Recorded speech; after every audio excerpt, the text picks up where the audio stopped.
আসসালামু আলাইকুম। হাতের লেখা সুন্দর করার পদ্ধতির ষষ্ঠ পর্বে তোমাদের সবাইকে অভিনন্দন জানাচ্ছি।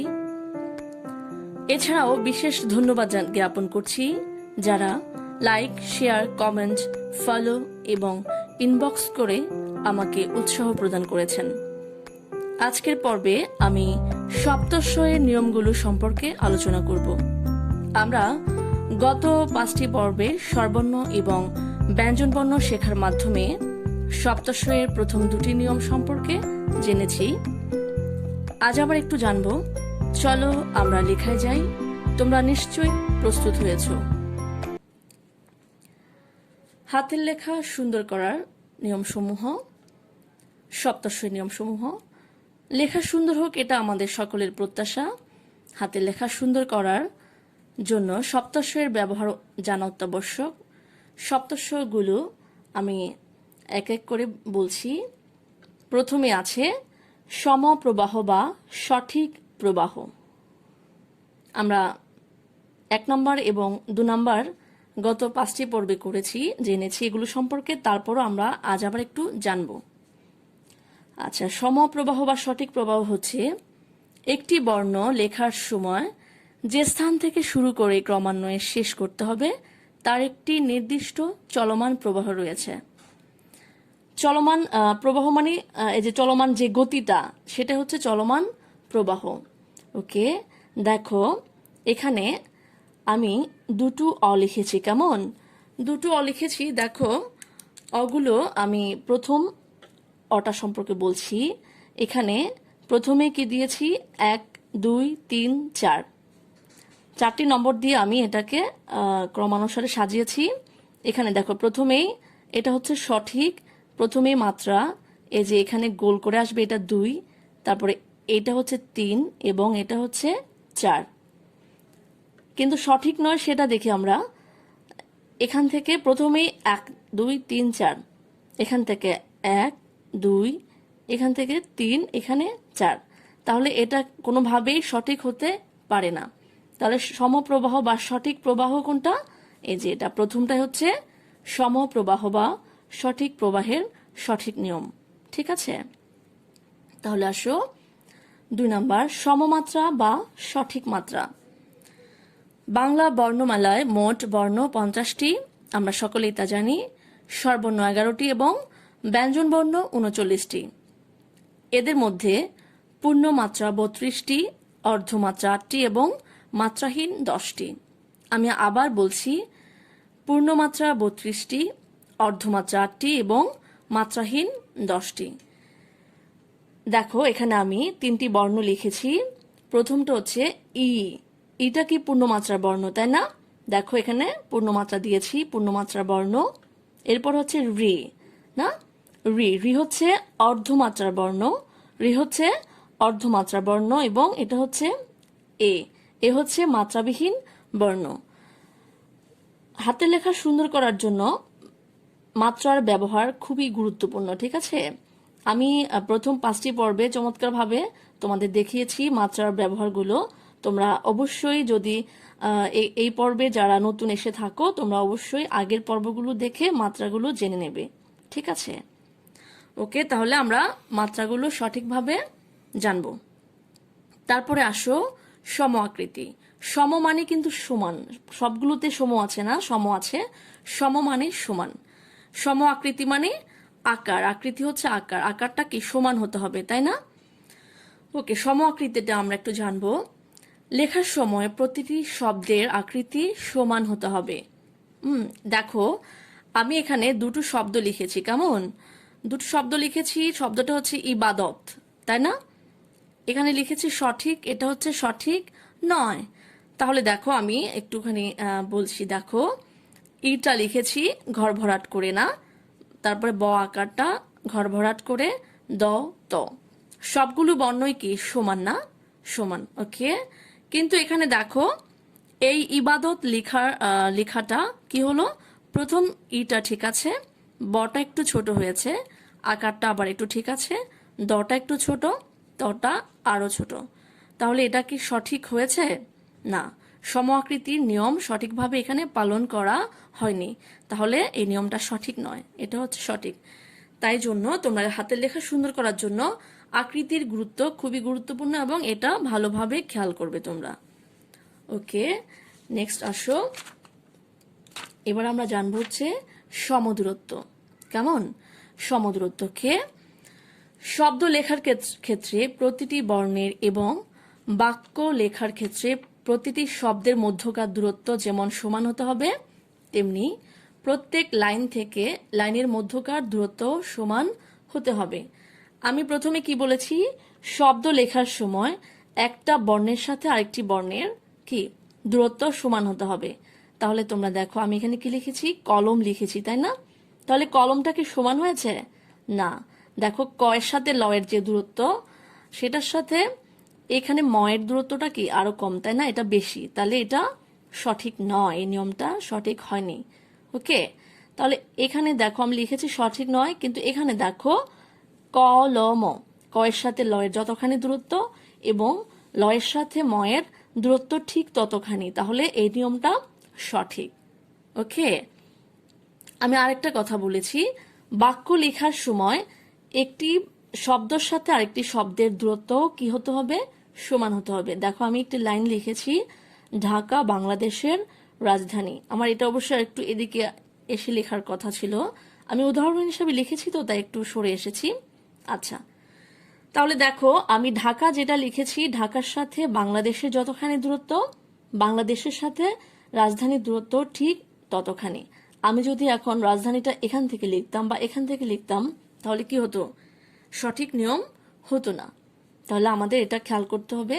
এবং আরেকটি বলেছি, সেটি হচ্ছে একটি লাইনের সাথে অন্য লাইনের কি হবে? দূরত্ব ঠিক সমান হতে হবে। তাহলে এখানে আমরা একটু জেনে নেব। আমি এখানে যদিও বা আমি আরেকটা লাইন লিখিনি, কিন্তু আমার ওই আছে তোমাদের বোঝানোর। দেখো ঢাকা বাংলাদেশের রাজধানী যে লিখেছি আমি, এর নিচে দেখো তো এখানে সমান্তরাল যে লিখেছি, এটা যদিও বা দাগ টানা ঘর খাতা, এখানে দূরত্ব যতখানি আছে, আমরা প্রথমেই তো খাতা লেখা শিখবো এখান থেকে না, এরকম খাতার মধ্যে প্রত্যেকটি লেখার সাথে আরেকটি লেখার দূরত্ব কি হবে? সমান হবে, তাই না? তাহলে এখানে ঠিক একটি বর্ণের সমান দূরত্ব হতে হবে। একটি লাইনের সাথে আরেকটি লাইনের, আবার বলছি, একটি লাইনের সাথে আরেকটি লাইনের দূরত্ব কেমন হবে? জাস্ট প্রত্যেকটি বর্ণের সমান। এখানে আরেকটি বর্ণ যদি আমরা লিখি এখানে, তাহলে একটি বর্ণর দূরত্বটা সেই অনুযায়ী হবে না, একটি বর্ণ সমান দূরত্ব হতে হবে। ঠিক আছে? ওকে, তাহলে তোমরা নিশ্চয়ই সমদূরত্ব সম্পর্কে ভালোভাবে জেনেছো। সমান হবে দূরত্বটা, প্রত্যেকটি বর্ণ একটার সাথে একটা দূরত্ব কি হবে? সমান হবে। ওকে, এখন আসো সমান্তরাল। সমান্তরাল হচ্ছে বর্ণ বা শব্দ লেখার সময় আনুভূমিক ও উলম্বিক বিস্তৃতি সমান্তরাল ভাবে লিখতে হবে। আগে আমরা জেনে নেব উলম্বিক কি এবং আনুভূমিক কি। আমি আবার বলছি, বর্ণ বা শব্দ লেখার সময় আনুভূমিক ও উলম্বিক বিস্তৃতি সমান্তরাল ভাবে লিখতে হবে। চলো তাহলে আমরা আনুভূমিক উলম্বিকটা জেনে নেই। এখানে দেখো, এই যে আমি লিখেও দিয়েছি, এই যে এটা হচ্ছে কি উলম্বিক এবং এটা হচ্ছে আনুভূমিক। এখানে দেখো, এখানে বুঝতে পারবে, এই যে লম্বা করে উপর থেকে নিচে যে দাগটা এসেছে বা নিচ থেকে উপরে, সেটা হচ্ছে উলম্বিক, এবং বাম থেকে ডানে যে দাগগুলো গেছে সেগুলো হচ্ছে আনুভূমিক, মানে পাশাপাশি। এটা উপর নিচ, এটা হচ্ছে পাশাপাশি। তো এই দাগগুলো কি হতে হবে? সমান হতে হবে। তাহলে আসো, এখানে লিখেছি কলস, তাই না? কলস লিখেছি। তাহলে চলো আমরা দেখি তো আমাদের সমান্তরালের যে নিয়মটা পড়েছি সেটার সাথে আমাদের উদাহরণটা মিলছে কিনা। হ্যাঁ, এখানে দেখো কটা ঠিক আছে, কিন্তু লটা আমি এখানে যে লিখেছি, লটা কি হয়েছে? আনুভূমিক যে রেখাটা, এটা কি হয়েছে? একদম সমান হয়নি। সমান হলে এভাবে হতো, এটা অ্যাঙ্গেলে চলে গেছে। ঠিক একই রকম শটাও তাই হয়েছে, এটা আনুভূমিক বা উলম্বিক যেটা, সেটা কি হয়েছে? অ্যাঙ্গেল হয়ে গেছে। উলম্বিক রেখাটা সমান না হয়ে কি হয়েছে?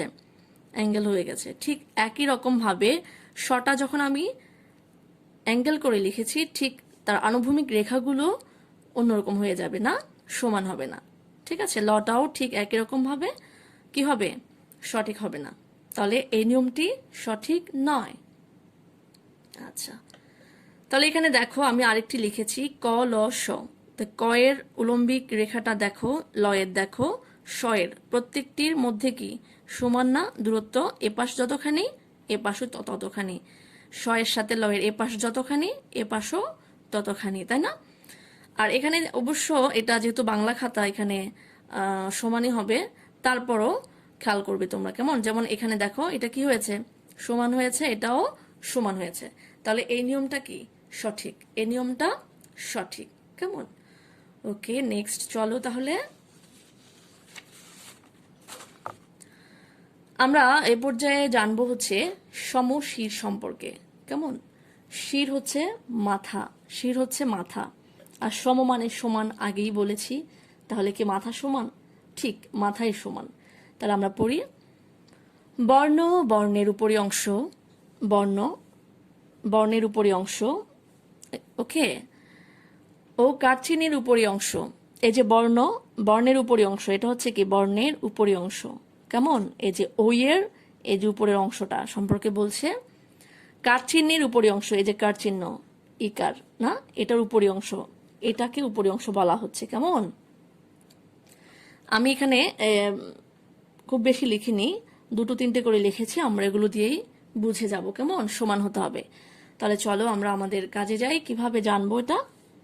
এই যে ওইটা লিখেছি না আমি, ওইয়ের এই উপরি অংশ যেটা আছে শীটটা, ওইয়ের যে শীটটা আছে, এটা আমরা কতখানি যাব, ওকে, এটা আমরা কতখানি পর্যন্ত যাব। এটা যদি আমি ইচ্ছে মতো এতটুকু উঠিয়ে দেই তাহলে কি নিয়ম হবে?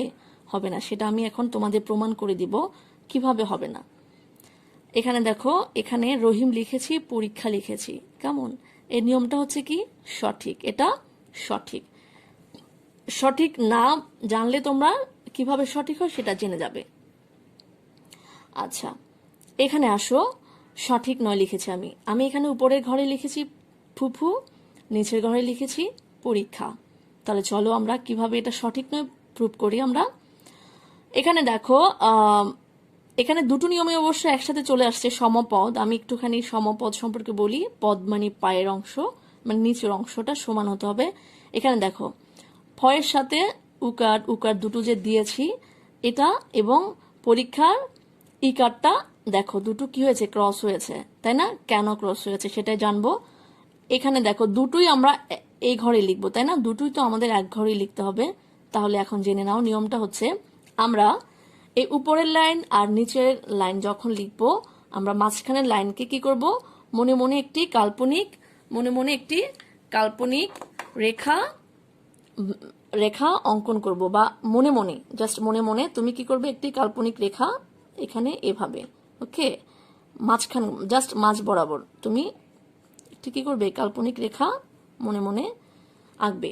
এরপরে আঁকার পরে তুমি জাস্ট এটা কি করবে না, এই যে ইকার শিরের অংশটা এইটাকে ক্রস করবে না, এবং এই যে এটা লিখেছি দেখো নিচে এসে গেছে, একটু একটু এসে গেছে, আর এটা কোথায় গেছে দেখো, এটা ইকারটা অনেকখানি উপরে উঠে গেছে, তাই জন্য এটার সাথে এই যে ওখানে সমপদ, যে পায়ের পদের অংশ এবং এখানে শিরের অংশ ক্রস হয়ে গেছে। তাহলে আমাদের কি করতে হবে?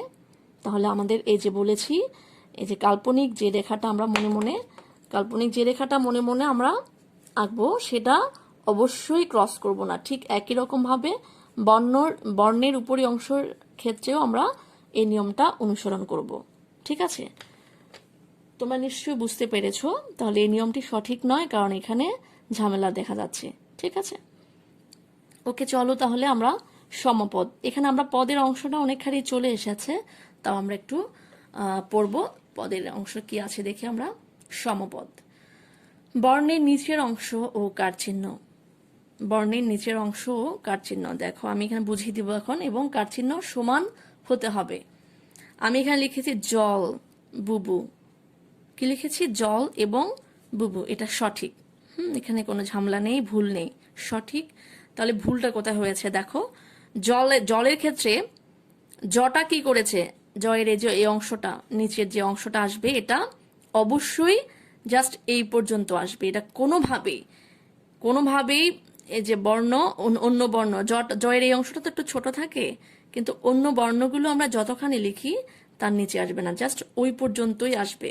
ঠিক আছে, জাস্ট এই পর্যন্তই থাকবে। এটা যেহেতু এটা ক্রস করে এসে গেছে তাই এটা ভুল। দেখো এই জতে কিন্তু এটা ভুল নেই, এই জতে ভুল নেই, কিন্তু এই জতে এটা ভুল বেশি এসে গেছে। আচ্ছা, এই বুবু আর এই বুবুর মধ্যে ব্যবধানটা আমরা দেখি চলো। এখানে উকার দুটো লিখেছি, দুটো আমি দেখো তো, আমি একটু আগে যেটা বললাম, কাল্পনিক একটা রেখা আমরা কল্পনা করে অঙ্কন করব। এটা প্রথম প্রথম হয়তো তোমার প্রথম যারা শিখবে তাদের জন্য, কিন্তু যারা শিখে গেছো তারা এই জিনিসটা একটু সেন্স খাটিয়ে লিখলে হয়ে যাবে। তাহলে এখানে দেখো বুবুর ক্ষেত্রে উকারটা কি হয়েছে, মাঝখানের অবস্থান থেকে অনেকখানি নিচে চলে গেছে, মাঝখানের অবস্থান থেকে অনেকখানি নিচে চলে গেছে। এবং এখানে ইকার যেটা লিখেছি সঠিকের, আমি সঠিক নয় লিখেতে সঠিকটাকে শব্দ হিসাবে এখানে ব্যবহার করেছি। কেমন, এখানে সঠিক নয়ের সঠিক শব্দটাকে এখানে আমি উদাহরণ হিসাবে টেনেছি। এখানে দেখো ইকারটা কি হয়েছে, এখানে উকারের সাথে লেগে গেছে। এবং ঠয়ের বর্ণের উপরি অংশ দেখো, ঠটা এত উপরে লিখেছি আমি, কোথায় গেছে দেখো। তাহলে এখানে যদি আরেকটি বর্ণ আমি এখানে নিচে চলে আসতো, তখন কি হতো, ঝামেলা হয়ে যেত না। এই যে এটা হয়েছে, দেখেছো হয়েছে। তাহলে আমরা কি বুঝতে পেরেছি, সমপদ সমশির দুটোই একটার সাথে একটা সম্পর্কযুক্ত, তাই না? আমরা অবশ্যই জিনিসগুলো ভালোভাবে খেয়াল করব। অবশ্যই মাঝখানে কাল্পনিক একটি রেখা মনে মনে অঙ্কন করব, এবং মাঝের উপরে যেন কোনোভাবে না যায়, এই জিনিসগুলো আমরা অবশ্যই খেয়াল করব। ঠিক আছে, সুপ্রিয় শিক্ষার্থীবৃন্দ, আগামী পর্বে থাকছে ইংরেজিতে হাতের লেখা সুন্দর করার পদ্ধতি। তোমরা ভালো থেকো, সুস্থ থেকো, এবং আগামী পর্ব দেখার আমন্ত্রণ জানিয়ে এখানেই শেষ করছি। ধন্যবাদ সবাইকে। আসসালামু আলাইকুম।